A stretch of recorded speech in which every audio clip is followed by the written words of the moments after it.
feels so, it feels so exciting to see something like this, to feel the heart of it, to feel the earnestness of it. It breaks through a lot of the artifice of what a film is, right? Can you find the wolves in this picture? You might have remembered this picture. It floated around for a few months on the internet. It felt like a bit of like a proof of life, like the existence of the Killers of the Flower Moon. Someone had kidnapped the movie, and this was the only picture that they released to the public to show that it in fact did exist. Well, the film was finally released this weekend, Martin Scorsese's latest film, and here are my thoughts. First impressions are that this film really is incredible. Martin Scorsese is obviously a very well-known, famous director. He's one of my favorite personal directors. And the scope of this film, his approach to the film, the performances, the ending, which I'll talk about, all build up into an incredible movie that I think you should see at the movies as well. So for those who don't know the premise of this film and how it came about, it's based on a non-fiction book by David Grann, the author, based on a true account of what happened to the Osage Native Americans in the sort of 1910s, 20s and 30s in North America. Apparently this film was sort of in development for a very long time, was trying to figure out a way to make it. He's made it starring his sort of Muse 2.0, Leonardo DiCaprio. I think this is his 5th or 6th film with him. And it also stars his original Muse, Robert De Niro. So it's a really lovely sort of old and new combination of some of Scorsese's influences. Very short premise of this film. It is 1910s, 20s, 30s era of North America. The Osage Indians live on land and own it, thought to be worthless until oil is found. Over time, the oil is drilled by different companies who pay the Osage Native Americans dividends to use for that oil. What you have at the start of the film is really a reversal of hierarchies. You have these very well-off Native Americans and a lot of people who are working for them. Leonardo DiCaprio comes in to this area to visit his uncle, William Hale, who calls himself King. That's pretty early on, giving an indication of what he thinks of himself and his role. Leo DiCaprio does an amazing job as this guy. He does sort of go into goofy territory a bit with the jaw, but I think it's worth it because the maliciousness of his character is that you think he is a goof, and that's sort of the problem. He is seemingly pushed and pulled in every way. He doesn't seem to have a mind of his own, and he doesn't seem to accept his own responsibility, which we'll talk about later on in the film.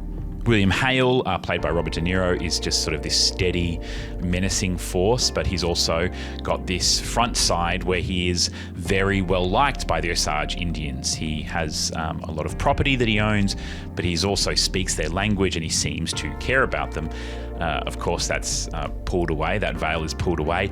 And he says to Leo DiCaprio, hey, if you were to marry an Osage woman, you would actually get into line of this amazing amount of money that's going around. So Ernest Buchart becomes a chauffeur, as a lot of white people were chauffeuring Native Americans around at that time. And he picks up Molly, played by Lily Gladstone.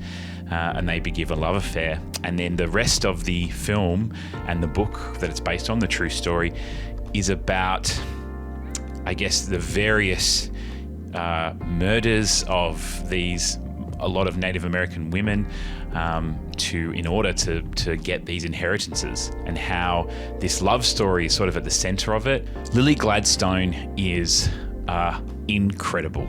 I think that's pretty much all the reviews I've seen of her have said similar things, and I'm just echoing that. She has such a strong presence. She's very thoughtful. She has some huge emotional moments to play as the women around her are murdered. And she also has this deep love for Ernest. And I think that's sort of the confronting part of the film. And it's something that people maybe struggle with and think that Ernest's character is sort of put in a good light. I don't know where that's coming from, really. Ernest Buchart is an interesting character because he is, greedy, stupid, easily pushed around, and absolutely loves his wife and family. But he can't fathom that the things he's done, and he does some horrendous things, are truly evil. And he thinks that he's sort of always going to get away with it, which is sort of a very good reflection of what a lot of white people around this time, and maybe in the future, in the past and the present as well, feel about their role in society and about how they can shirk responsibility. Look, the film is long, but I think it deserves it. A, for the subject matter. It needs to take this story seriously. And I think from what I've been told, from what I've seen of interviewers, Martin Scorsese is absolutely really telling this story with a lot of heart and sympathy. He focuses, I think, on the love of Molly and the love of her sister, her family, her culture, and of the land. That's a really important part of this film, I think. He also has filled this amazing cast with not only incredible Native American actors who play Native Americans, which hasn't been the case. Martin Scorsese sort of notes this, that this is a bit of an egregious part of cinema history. But he fills it with incredible side actors and characters, people who are 1920 bootleggers and guns for hire. And, you know, if you're Scorsese, you could get anyone to be in your film, right? Like any actor, A-list celebrity actor, is going to, you know, bend over backwards and get paid $500 and a firm handshake to be in one of his films. And what he does instead is pivot and hire people who fill this world to make it feel whole and real. These side actors, some of the actors that play Blackie and Ace, like, these guys have never been in films. They have one credit, which is Killers of the Flower Moon, which is really incredible. Because they look real. They're downplayed. They're simple guys. I think if you did have a film completely filled with Hollywood people, it just wouldn't feel natural. I think Leonardo DiCaprio pushes the boundary of that goofiness and his big characteredness, but I think it matches this foot soldier, this unthinking, love-filled, greed-filled foot soldier of William Hale, the sort of kingpin of this whole thing. I think it really works in this respect. Look, the film is long. It's 3.5 hours. It didn't feel super long to me. I think it moves at a pretty steady scene. And there are some scenes where you're like, okay, is this as vital? But I think the ending and the feeling and the performances tie it together, and it says, no, we must tell this story as best as we can. There's another scene as well that stood out for me where the Native American tribal chiefs and William Hale, who's the wolf in sheep's clothing, trying to get Lily's sister Anna, her murder investigated. They're like, we need to go to Washington. We need to figure this out. And one of the tribal leaders makes this incredible speech. He's talking to the rest of the group.